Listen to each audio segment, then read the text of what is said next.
பிரியமான தேவச்சனமே, இந்த நாளில் உங்களை மீண்டும் சந்திப்பதில் சந்தோஷப்படுகிறேன்.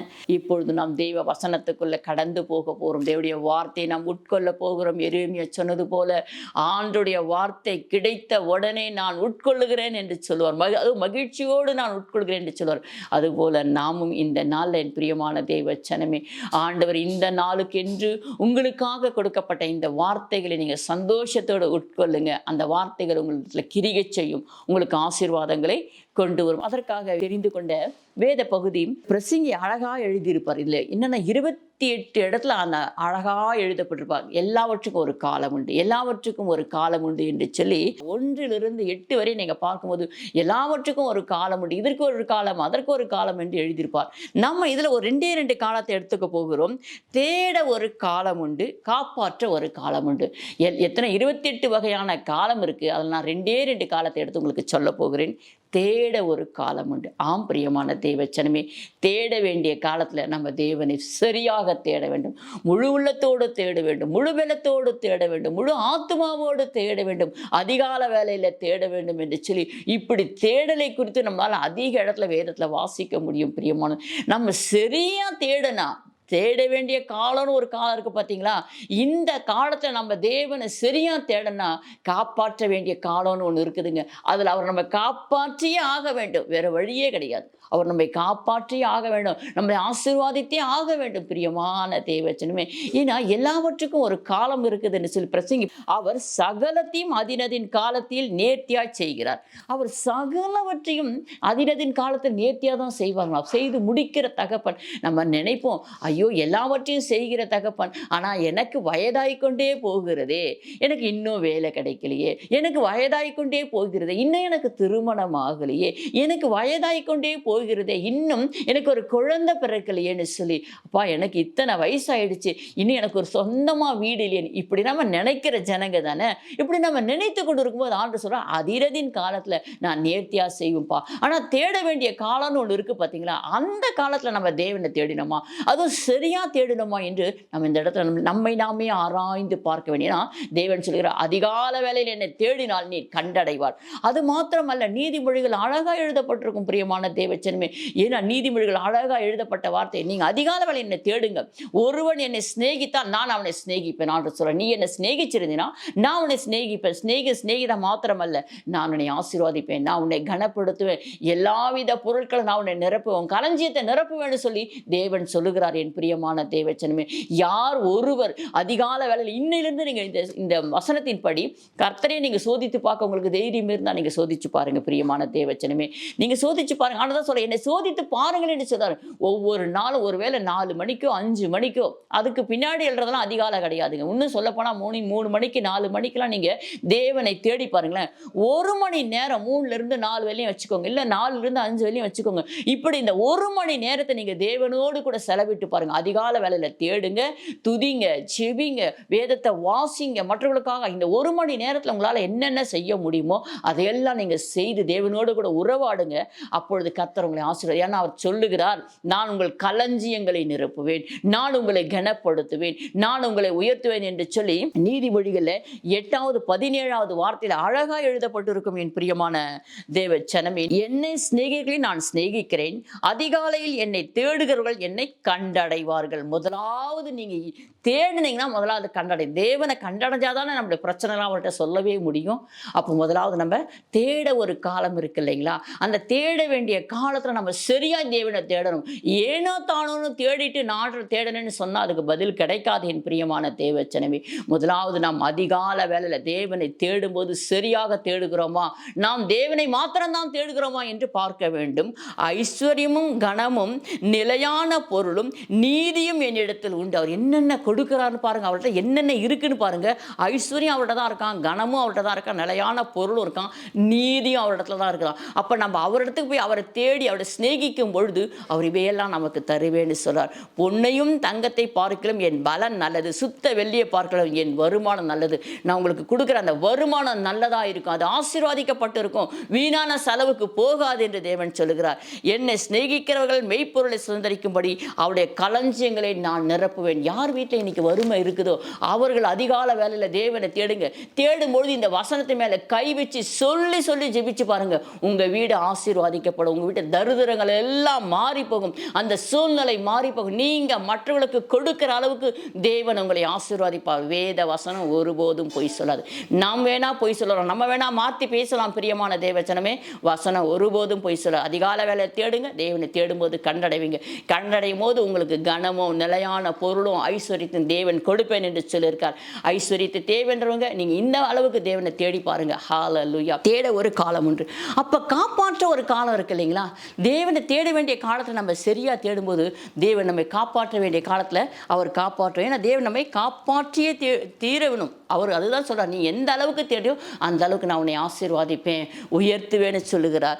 தேவன் தயவு செய்யும் காலம் ஒன்று வச்சிருக்கார். அந்த தயவு செய்கிற காலத்துக்கு தான் அழகா சங்கீதத்தில் நம்மளால் பார்க்க முடியும். சங்கீதம் 102, தேவரீர் எழுந்தருளி சீயோனுக்கு இறங்குவீர், அதற்கு தயவு செய்யும் காலமும் அதற்கு குறித்த நேரமும் வந்தது. ஹல்லேலூயா. என் பிரியமான தேவச்சனமே, ஒருவேளை இந்த நேரம் தான் நீங்க ஆசீர்வாதிக்கப்பட வேண்டிய நேரமா இருக்கலாம். இந்த நேரம் தான் தேவன் உங்களை ஆசீர்வாதிக்கிற ஒரு நேரமா இருக்கலாம். ஏன்னா தேவரீர் எழுந்தருளி சீயோனுக்கு இறங்குவீராக. நம்ம கேட்கணும், சீயோனுக்கு இறங்குவீராக. அன்னைக்கு தாவீது கேட்டது போல இன்னைக்கு நாமளும் கேட்கணும். இது துயரத்துல தேவன் கிட்ட தாவீது பாடுகிற சங்கீதம். துயரப்படுகிற துக்கத்தில் மூழ்கி கர்த்தரிடத்தில் தன் வியக்குலத்தை தெரிவிக்கிற விண்ணப்பத்தின் சங்கீதம் என்று இதில் எழுதப்பட்டிருக்கும். என் பிரியமான தேவச்சனமே, இப்போ நீங்கள் துக்கத்தில் இருக்கிறீங்க இல்லையா? துக்கத்தில் மூழ்கி போயிருக்கீங்களா? இந்த சூழ்நிலை இதை சொல்லுங்க. தேவனே, நீங்கள் சீயோனுக்கு இறங்குற ஒரு காலம் இருக்குன்னு சொன்னீங்களே, அது இந்த காலமாக இருக்கட்டும்ப்பா. நான் உன்னை அதிகால வேலையில் தேடிக்கொண்டு இருக்கிறேன்ப்பா, நான் உன்னை நோக்கி பார்த்து செபித்து கொண்டு இருக்கிறேன்ப்பா அப்படின்னு சொல்லி நீங்கள் தேவனை நோக்கி பார்த்து சொல்லும் பொழுது கர்த்தர் இந்த வார்த்தையின்படி உங்களை ஆசீர்வாதிப்பார். அதற்கு தயவு செய்யும் காலம், அதற்கு குறித்த நேரமும் இது இப்போ வந்திருக்குது ஆண்டவரே அப்படின்னு சொல்லி நீங்க கேட்கும்போது கர்த்தர் உங்களை ஆசீர்வாதிப்பார். அவரை தேடாம, அவரிடத்துல ஜெபிக்காம, ஊக்கமா தேடாம எதுவுமே அவர் கொடுக்க மாட்டார். லேசா எதுவுமே நமக்கு கிடைக்காது. பிரியமான தேவச்சனமே, கர்த்தரை தேடுகிறவர்கள் கண்டடைவர்கள். கண்டடையும் பொழுது அவர் எல்லா விதமான ஆசீர்வாதமும் அந்த மனுஷர்களுக்கு கொடுப்பேன் என்று தான் வாக்கு பண்ணியிருக்கிறார். ஹல்லேலூயா. நீதிமொழிகள் 28:9 நாம் வாசிப்போம். வேதத்தை கேளாதபடி தன் செவியை விலக்குடைய ஜபமும் அருவருப்பானது. பார்த்தீங்களா பிரியமான தேவச்சனமே, எந்த அளவுக்கு நம்ம தேவனை தேடுறோமோ அந்த அளவுக்கு வேதத்தை நம்ம வாசிக்கணும். வேதத்தை வாசிக்காம நீ பாட்டுக்கிட்டு ஜெபிச்சுட்டு போனா அந்த ஜபம் அவருக்கு அருவருப்பானதான். எழுதப்பட்டிருக்கு பாருங்க, வேதத்தை கேளாதபடி தன் செவியை விலக்குடைய ஜபம் அருவருப்பானது. நீ என்னதான் கூப்பாடு போட்டு இந்த காக்கா காக்கான்னு கத்துது, அது போல நம்ம கத்தனாலும் தேவன் கேட்க மாட்டாரா? அது அவருக்கு அருவருப்பான ஜபம். நம்ம வேத புத்தகத்தை நம்ம கையில் எடுத்து ஒரு வசனமாவது அழகாக வாசி அந்த வசனத்தின் மேல் கைகளை வைத்து, அப்பா இந்த வசனத்தின்படி என்னை ஆசீர்வாதிங்கப்பா, இந்த வார்த்தையின்படி நீங்கள் வேத வசனம் வாசிக்க ஆரம்பித்தாலே அது அப்பாவுக்கு தெரியும். எல்லாமே உலகத்தையே பார்த்துட்டு இருக்க அவருக்கு நீங்கள் வேதத்தை வாசிக்கிறீங்களா இல்லையான்னு தெரியாதா? என் பிரியமான தேவச்சனம், ஏன்னா வசனம் பொய் சொல்லாது. வேதத்தை தினந்தோறும் நம்ம வாசிக்கணும். அவர் எந்த அளவுக்கு நம்ம தேடுறோமோ, ஒரு கண் நமக்கு 2 கண் இருக்குது, அந்த 2 கண்ணில் ஒரு கண் அவரை தேடுவதும் துதிக்கிறதும் செவிக்கிறதுமா இருக்கணும். இன்னொரு கண் வேதத்தை வாசிக்கிறதா இருக்கணும். இந்த 2 கண்ணும் சரியா இருந்தால் தான் அவரிடத்துல பிளெஸிங்கை நம்மளால பெற்றுக்கொள்ளவே முடியும். அதே போல சங்கீதம் 1:2 நம்ம பார்க்கும் பொழுது அழகாதல் எழுதப்பட்டிருக்கும். சங்கீதம் 1 அதிகாரம் 2வது வார்த்தை 3வது வார்த்தை, கர்த்தருடைய வேதத்தில் பிரியமாய் இருந்து இரவும் பகலும் அவருடைய வேதத்தில் தியானமா இருக்கிற மனுஷன் பாக்கியவான். பார்த்தீங்களா, இந்த கர்த்தருடைய இந்த வேதத்தை நம்ம வாசிக்கும் பொழுது நம்ம பாக்கியவதிகளாய் இருக்கிறோம்.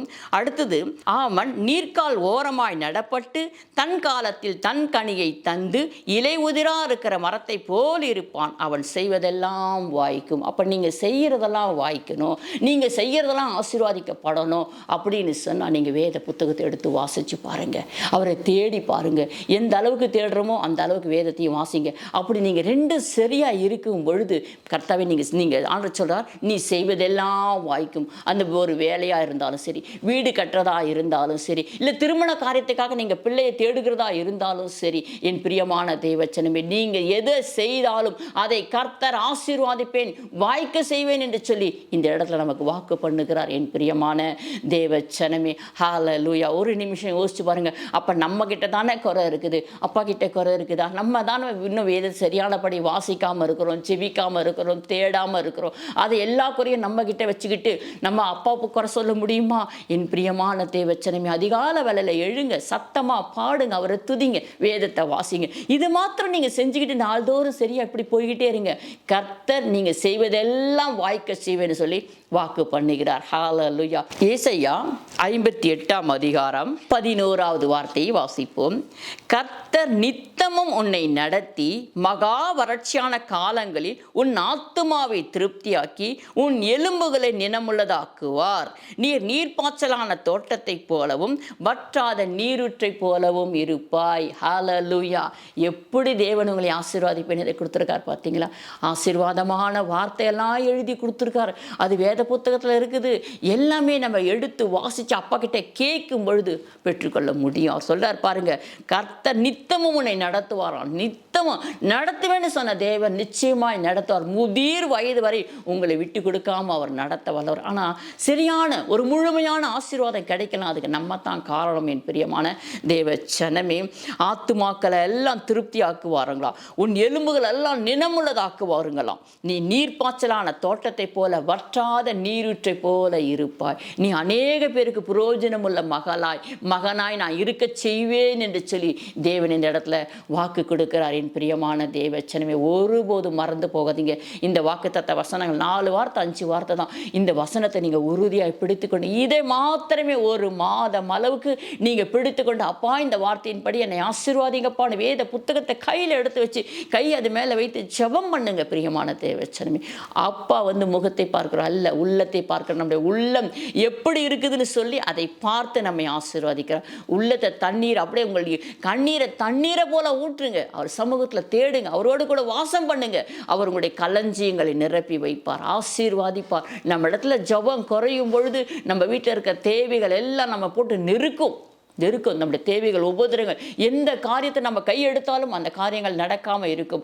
அதனால் கர்த்தர் உங்களை ஆசீர்வாதித்து உயர்த்தும்படி என் பிரியமான தேவ ஜனமே, ஒவ்வொரு வாக்குத்தத்த வசனங்களையும் தேடுங்க. முழு இருதயத்தோடு அப்பாவை தேடி நோக்கி பார்த்து ஜெபம் பண்ணுங்க.